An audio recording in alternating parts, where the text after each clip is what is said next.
We went to commercial break. Jess was like, "All right, I'm ready." Okay. He's like, hey, what's taking you guys so long? I'm here. I'm ready to go. Hey, Jess, good morning.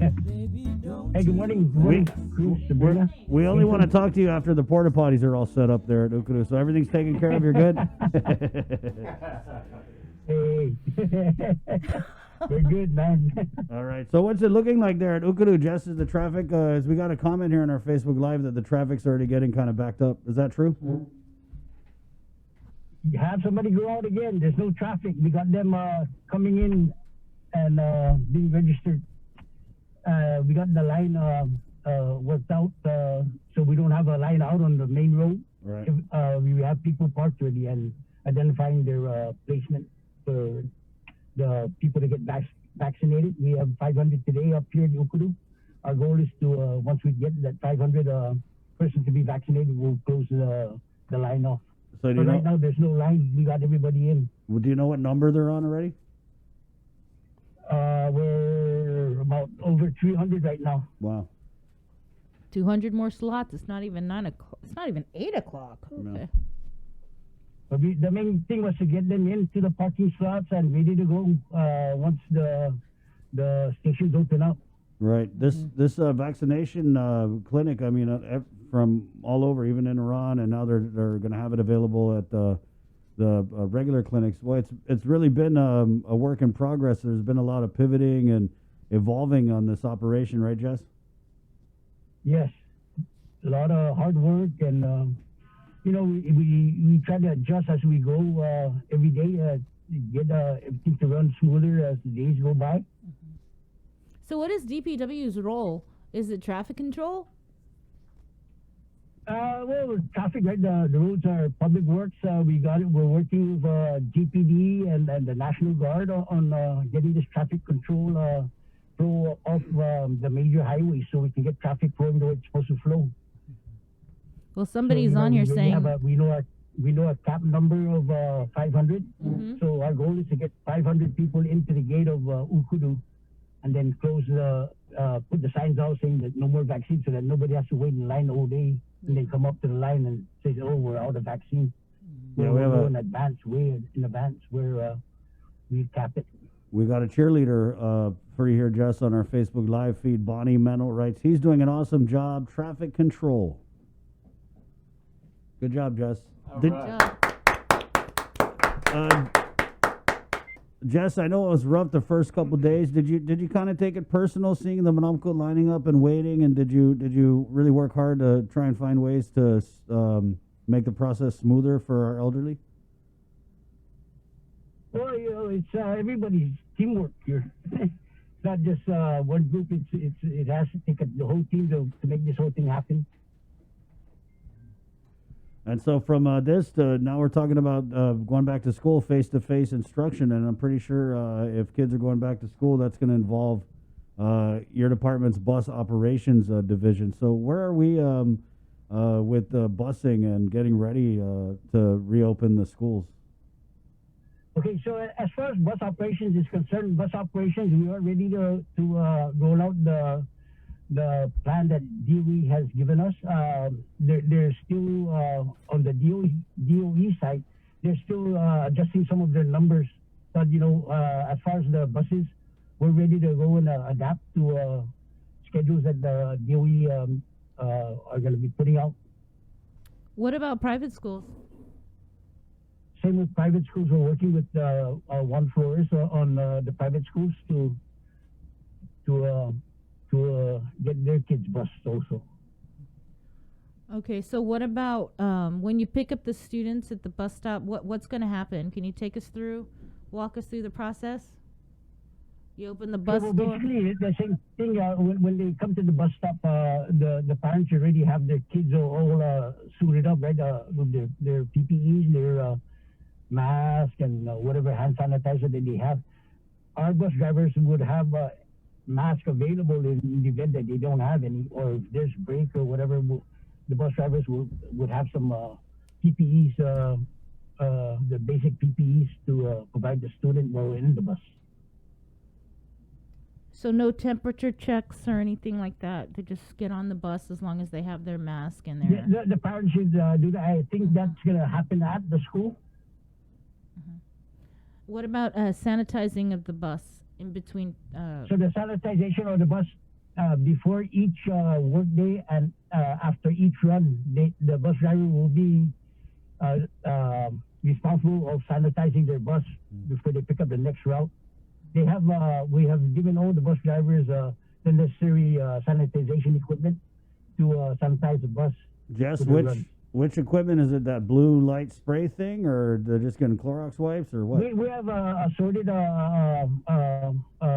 equipment that were issued, because it's not everybody have the Blu-ray or that spray gun, or they may have the spray bottle or a bigger device to sanitize the bus. And then we also have available wipes if they want to choose to use the wipes to wipe down the seats or whatever. I remember when we were talking about going back to school last year, you were saying that there are a bunch of bus drivers who have pre-existing comorbidities, and that I remember them saying, Bree, that there were a bunch of bus drivers who didn't want to go out and drive the kids, probably because of the risk or whatever. Is that still the situation? Well, so our bus operations have been working with their staff and identified all that, and shortfalls will adjust the shortfalls, but things can change. But right now, we feel that we can accomplish our mission.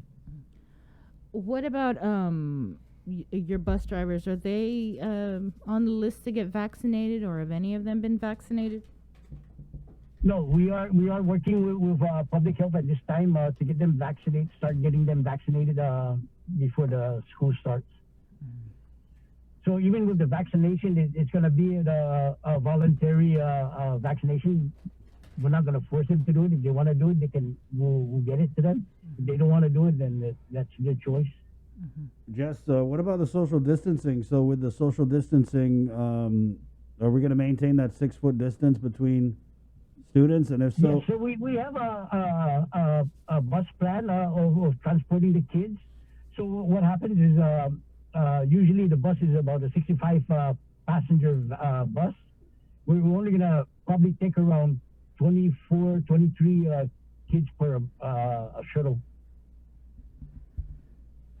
So does that mean that we're going to have to do double the trips, right? Pretty much? Yes, we'll be doing double runs and stuff like that. And so, this first week that's coming up, we'll start gauging of how many kids are going to be going online and how many do want to go to school actually. And then it's only a certain amount of days for school in-face teaching. So some schools have 2 days, some have 3. So they kind of stagger the schedule to accommodate for that. Yeah. So We had a comment here on our Facebook Live feed. Why not take temperature before they get onto the bus? Why wait until the students get to school? Yeah, why is that, Jess? Well, I got to see if we have if that's the case. We're gonna. I think we're working that issue out right now still. But if you're looking at it, the parents should also be conscious of sending the child to school. If they're sick, stay home. Right. So what happens though if there is a student that's at a bus stop and they're not feeling well and their parent just drops them off? What would the bus driver do? Let me work the detail out, and I can call you back on that, Chris and Sabrina, on the temperature checking. Mm-hmm. But yeah, it would be nice for us to do the temperature checking before they come in the bus. But again, that takes time for us to screen them, and then it's going to delay the route. Right. Yeah. Mm-hmm. Jess, what about So that's why I'm saying the parents have to be a big role into this busing issue. Right.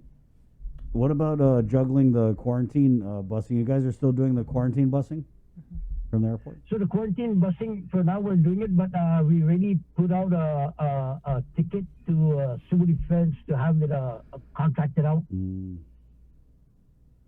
When's that before school? Before school starts, yes. What happened? That's only rolling up right now. what happens if that RFP or that contract's not signed before the start of school? I'll be doing the follow-up to make sure it's signed. I've been tracking it so far, so they put the information out to the tour companies already. So we're just waiting for the information and then we'll execute. The busing for the quarantine facility is pretty much cut and dry, just from the airport to the QFAC, from the QFAC back to the airport. And that's what? How many times a day, Jess, you think? It depends on the flights. The flights vary on coming in different airlines. We have some early in the morning. We have some during the day. You know, Jess, in a regular school year, there's always that the first couple weeks where everybody's kind of just figuring it out, right? The bus drivers, the students. So, that being said, do you anticipate some bumps in the road, so to speak, when we get back to school? Yes, we are going to have some bumps in the road, but it's something new, and we'll just adapt and try to make it work to the best as we can.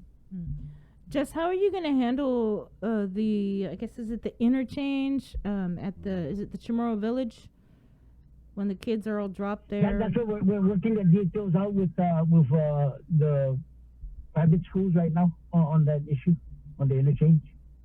What are some of the concerns and issues? The same thing as social distancing, and that's basically the social distancing and making sure that the kids are safe when they're at the interchange. What are the drivers saying, Jess? Are they excited to get back to work, or are they kind of? The drivers they're good. They've been trained up, and although they haven't been driving for a couple of months, but we got them out on shifts on doing other stuff for bus operations. Right.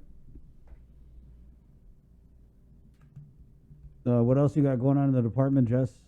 The things that were put on hold. That's pretty much it, man. Just getting this the vaccination and the busing for the school, and then also I'm trying to concentrate our maintenance crew out on the highways, cleaning up the shoulder of major highways, and then we're just waiting for some purchase orders so we can start marking off lanes, dividers. So that's in process right now. I should start soon, as soon as I get all the necessary supplies. Okay, and just to go back, Jess, you're still trying to work on what happens in the event a child is left at the bus stop by their parent, waiting for the bus to arrive, and say this child has symptoms. You're still working to find out what's going to happen? Yes, we're working. It's going to have to do. So remember that the government, DOE and DPW, as soon as the child is dropped off at the bus station or arrives at the bus station, it's our responsibility from there to the time they get home. Okay. Yeah, I just if you could get back to us on what will happen, because that's I not get the details on that. Yeah, that's something that could possibly happen, where parents just it drop will off happen. their kids. Yeah, because I've seen kids on my way to work where they just dropped at the bus stop. Yes. Before pre-COVID. Yes, but because of the pandemic, the like what I was saying is, if they're feeling kind of ill at home, just keep them home. Mm-hmm. Right. No, yeah, obviously you should, but you just never know. You never know, because parents are I know, going back to work, and if they get sick. Mm-hmm. Because we definitely don't want to see sick kids being left at the bus stop. I'll get back to you on that. Mm-hmm. We had a question here, Jess. How safe is it for students waiting in the bus shelters? To me, all parents should be there to control their kids and follow all safety guidelines among all students boarding the bus. Are you concerned at all, Jess, about kids congregating at the bus stops? Because any one bus stop could be, you're going to have students from a whole bunch of different schools. Yes, we don't have to practice social distancing, but hopefully when the school starts, and then the school can also start doing education on how to prepare the kids for informing them of how to react at a bus shelter and stuff like that while waiting for the bus. There's a lot of education that's gonna have to go into that from the school also to teach them social distancing at the bus shelter. Are we going to be okay, Jess? Because it's Atlanta. It's only 6 more days till school starts, and we're still figuring out so much.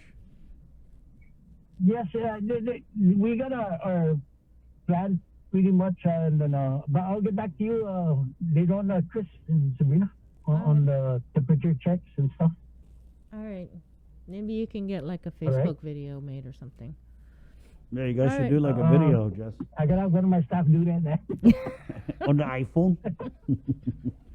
Thanks, Jess. All right, Okay, thank you. appreciate it. Hey, Chris, That's Sabrina, thanks. okay. Stay safe. There you go. One of the hardest working men in the government of Guam. Definitely. Jess, man, you could always count on him. Anytime you call, he's there. And a couple of questions. DPW bus drivers, are they vaccinated? No, they're not right now. But Deputy Garcia had said that that's something that's in the works, right? Yeah. What about sanitizing the buses? According to Jess, bus drivers will be given sanitation equipment that will range from either the blue light spray thingy or the wipes. And will temperatures be taken upon entry into the bus? According to Jess, not as of now. They don't have the equipment. And then I believe that they're going to be doing temperature checks at the school level, right? Okay, so yeah, definitely a lot of questions coming in here. Who will be there to ensure that all those students waiting for their bus will be safe? Well, hopefully the moms and the dads, the guardians. Ben Kai writes, boarding the bus will be a delay process, especially when the bus is in the main street and secondary roads. Yeah, definitely. Right. It's going to be growing pains. Right. And according to the Department of Education, John Fernandez